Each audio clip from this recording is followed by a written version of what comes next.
People always retort when you praise Shanghai's subway system and say, oh, it's like that because it's so new. Well, this is the oldest subway in Shanghai. It looks like it was built yesterday. I went back to Europe recently after a few years of living in Asia. I went from using sprawling Asian airports, zooming along in Chinese bullet trains, and using the sophisticated and efficient subway networks.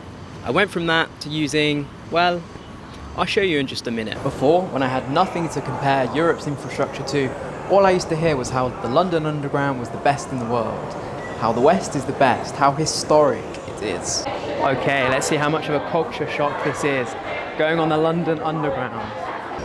So apparently there was some sort of problem with the train ahead of us, some incident on board or something. We're gonna go change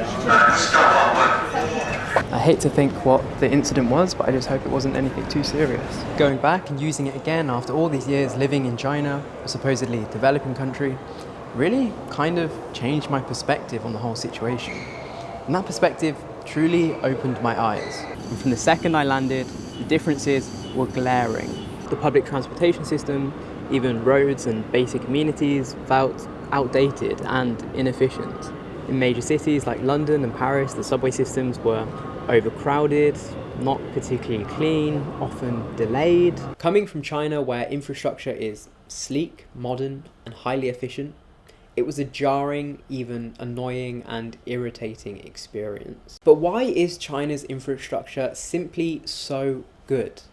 The answer lies in several key factors. Whereas the UK spends about 1% of its GDP on developing infrastructure, China spends about 4 times as much as a percentage. China has consistently prioritized infrastructure building and development over the past couple of decades, pouring trillions of dollars into it. This money has led to the creation of extensive high-speed rail networks, modern airports in pretty much every city, and cutting-edge urban transit systems across the whole country, including in Tier 5 cities. Yep, that's right. Recently, a Tier 5 city opened a subway network. Isn't that crazy? A Tier 5 city with a subway. The second reason being, of course, that the Chinese government's centralized planning system allows for quick and efficient infrastructure projects to be developed without the need to go through bureaucratic processes that add delays, perhaps like, European countries.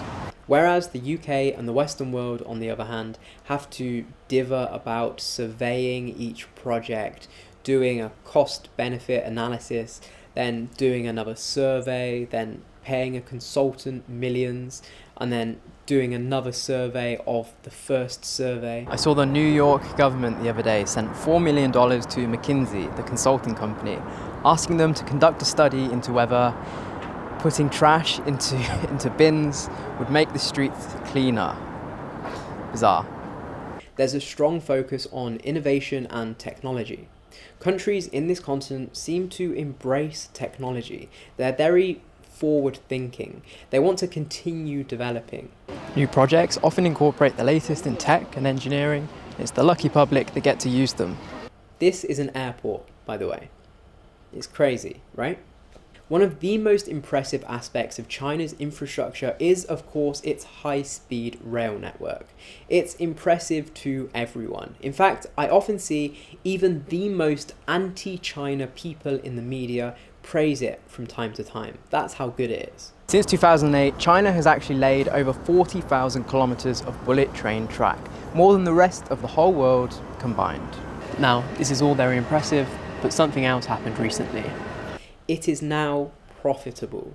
Not as if profit was the government's priority anyway, but it's now profitable. So what now? What possible reason could China haters come up with to slander the laying of so much bullet train track? I don't know, but it will probably be pretty funny to find out. The company in charge of running China's railways released their figures and stated that the lines now make a 4% profit each year. So whereas before, the only real criticism of China's bullet train network was that it might be unprofitable, operating at a loss, well, I guess that criticism has just gone out the window. But what is most interesting to me is that even in the most remote of places, you will find a bullet train. In the UK, we have a big divide between the north and south, a big wealth and investment gap. Governments of the past simply did not care about the north, deciding instead to only invest in London and the south.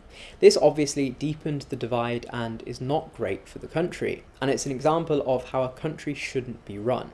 China doesn't have this problem, despite being absolutely ginormous. Sure, of course, it has its economic hubs, its political hubs, its technology hubs, its major cities, but what is surprising is that for a country so big, it doesn't seem to prioritize investment into one area of the country over another. It doesn't withhold development in one area to then go and spend it in another area.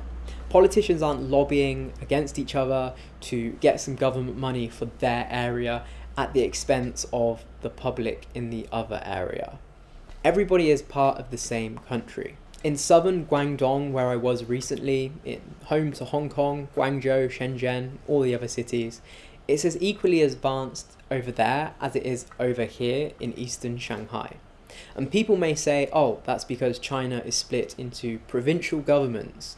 But to a certain extent, so is the UK. Of course, there do exist trains that will get you to the north of the country in the UK, but it's ridiculously expensive. And I think that this is a criticism that everyone can get behind. Compare this with China, well, no matter where you are, you can pretty much get from one end of the country to another for a reasonable price.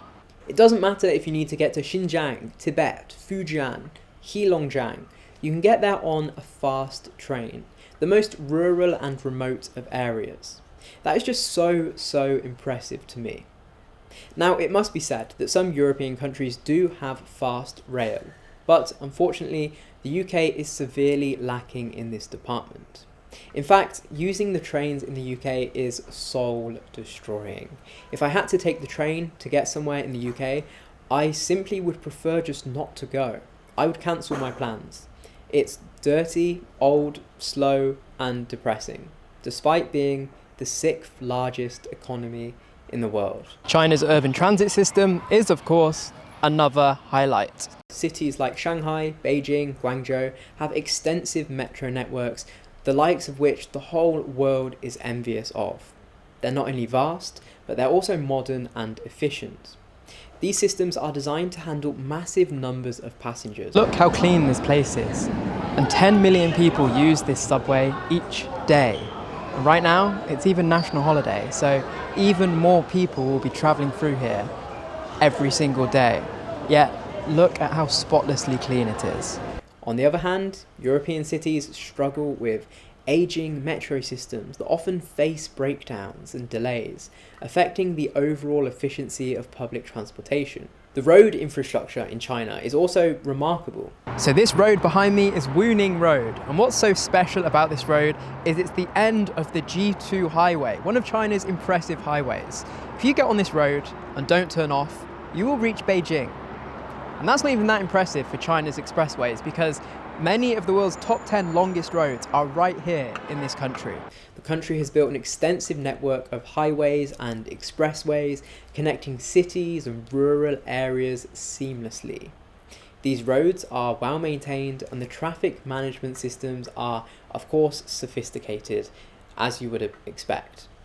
In fact, China's roads are so good that pretty much most countries around the world now get China to build their own roads for them.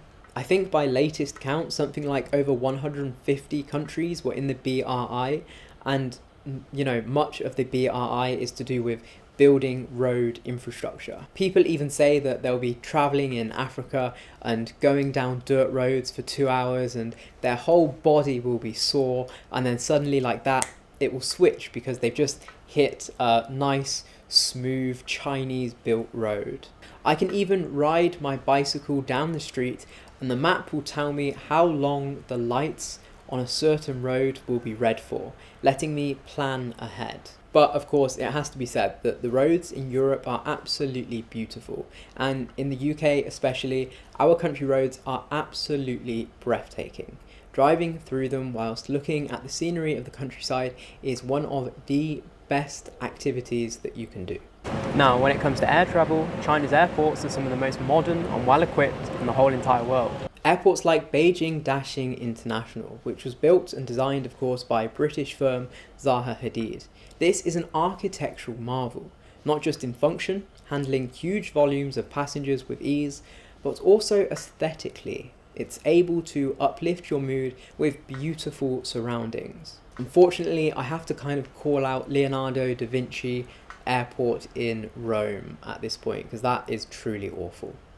In fact, I find security and immigration processes are slow and cumbersome in many European airports. So the stark contrast between China's and Europe's infrastructure, I guess, highlights the differences in investment, innovation, and efficient planning. Meanwhile, some of Europe's infrastructure, though it may be historically strong like the London Underground, it does struggle to keep up due to aging systems and slower modernization efforts.